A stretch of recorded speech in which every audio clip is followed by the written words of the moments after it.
Our last speaker, Jeff Fisher, did what should have been impossible when he actually ran through his heart attack. Everyone, please welcome Jeff to the stage.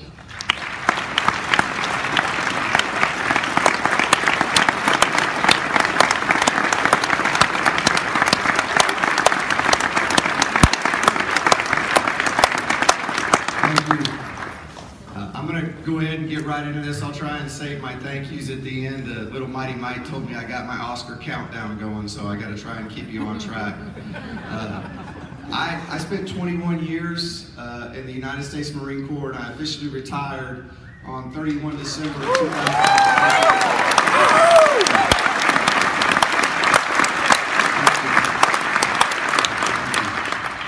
And I started my second career as a Marine Corps Junior ROTC instructor at the high school I graduated from. And on September 28th of 2015, I was out on my normal run at lunchtime. It's a 3-mile course, and about 1.5 miles into it, I started to have some sensation in my left arm. Now this route, there's not a lot of people that travel back there, and that's why I run back there. And I was afraid if I started to walk and went down, they'd find me too late, so I just kept running.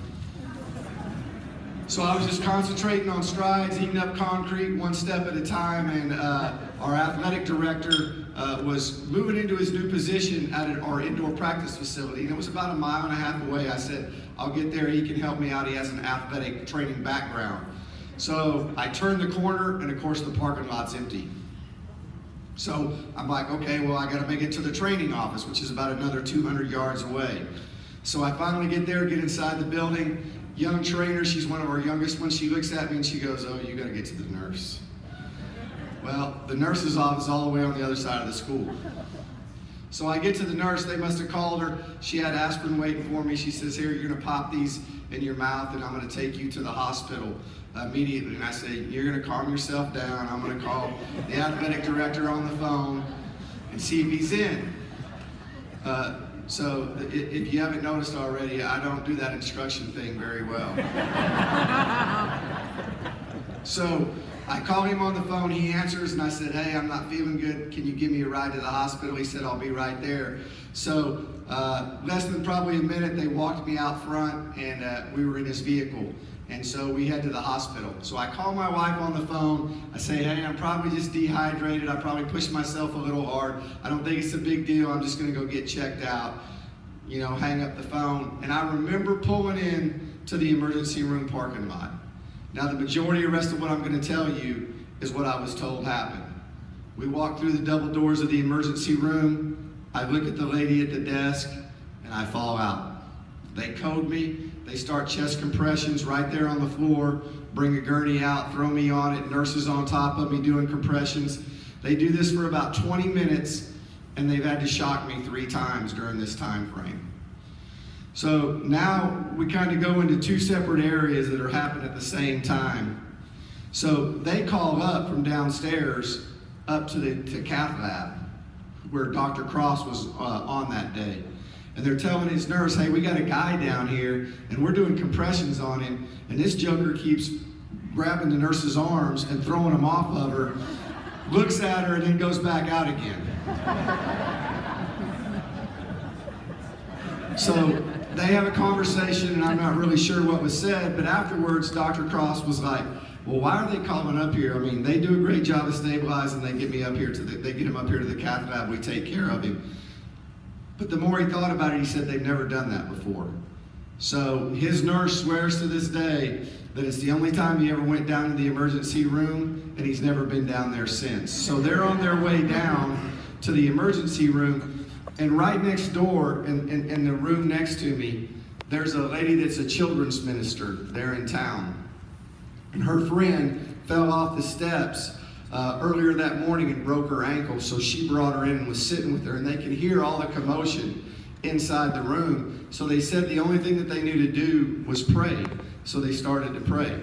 Well, now Dr. Cross and his nurse have made it downstairs, and I just had another episode where I grabbed the hands and threw them off of me, and the nurse is looking up at Dr. Cross like, what do we need to do? And at that time, Dr. Cross could just see me laying on the table, and he saw the Eagle Globe and Anchor on my shorts. Well, Dr. Cross has a son that's in the United States Marine Corps. He's a corporal serving out in Camp Pendleton. So he told everybody, if you don't need to be in this room right now, be quiet and get out. And he said he walked over and checked my pulse and said, hey, we're taking him right now, we're going. And at that time, next door, while they're praying, they said all of a sudden, the room went quiet next door. They couldn't hear, it just went completely quiet. And as they finished praying and they opened their eyes, they saw a white flash go across the room. Now, the funny story about that lady came and told my wife that story the next morning.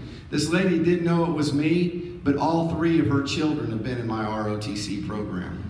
And she was in that room next to us that day. So they get me up into the cath lab. They continue compressions. They used the defibrillator at least 3 more times.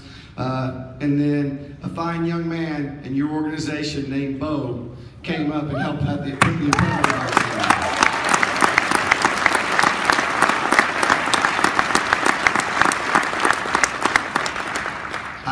I was out and had the impeller for about 36 hours. And then I remember waking up and seeing a lot of people in the room. My daughter being one of them, who had just left for college out in California 30 days before. When my wife got to the hospital, it wasn't quite what she thought it was going to be. She was met by a hospital chaplain and two EMTs.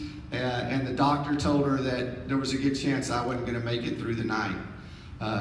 So when I kind of got my senses about me, Dr. Cross was sitting at my bedside, and they were kind of talking about everything that was going on, and I just reached down and tapped him on the hand, and I said, hey, look here, dude. I didn't go to combat for 3 tours and come back alive to die in this bed. So he looked at me with a tear rolling down his face, and he said, well, I guess we better get you out of here then.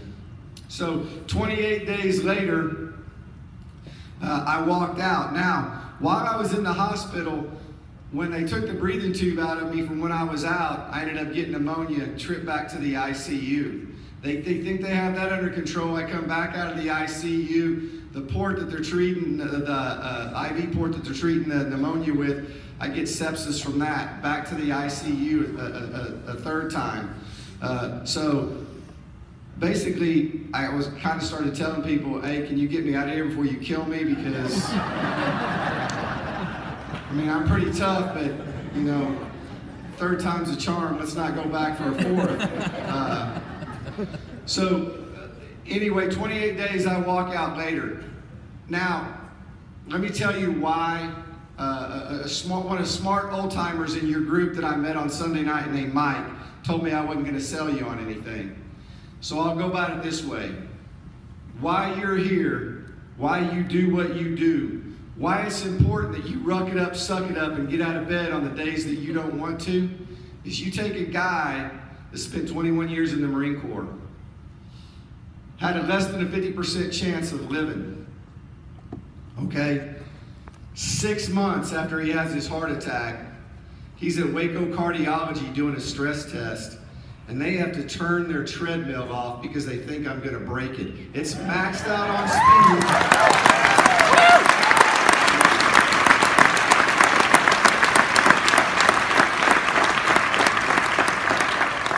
It's maxed out on speed, and it's maxed out on the incline.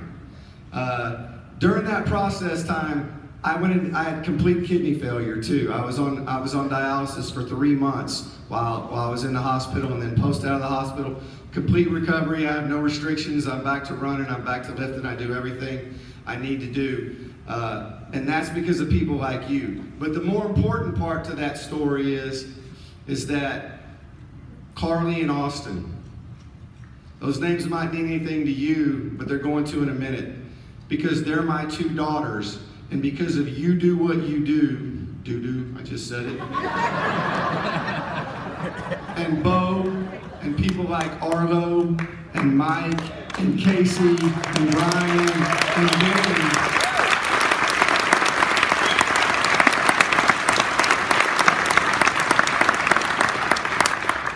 I'm going to walk those girls down the aisle when they get married. Woo!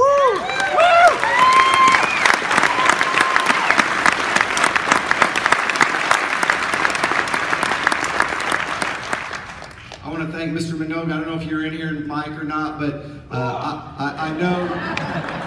Hey, I know that the Army lost a dynamic leader in that conversation we had, but sir, you're where you need to be, making a difference every day.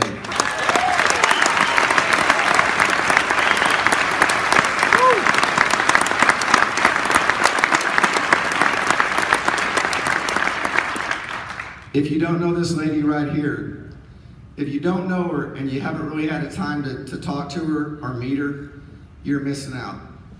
I've been a lot of places and done a lot of things.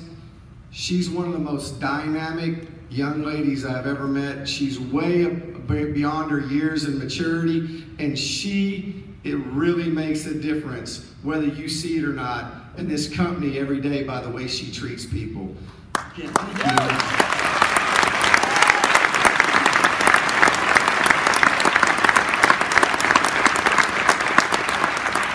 I think they're getting ready to start playing the music on me, so I'm going to wrap this up. It's been a great time. Hope you guys enjoyed it. From the three of us and our families, we thank you what you do every day. Keep it up. Thanks.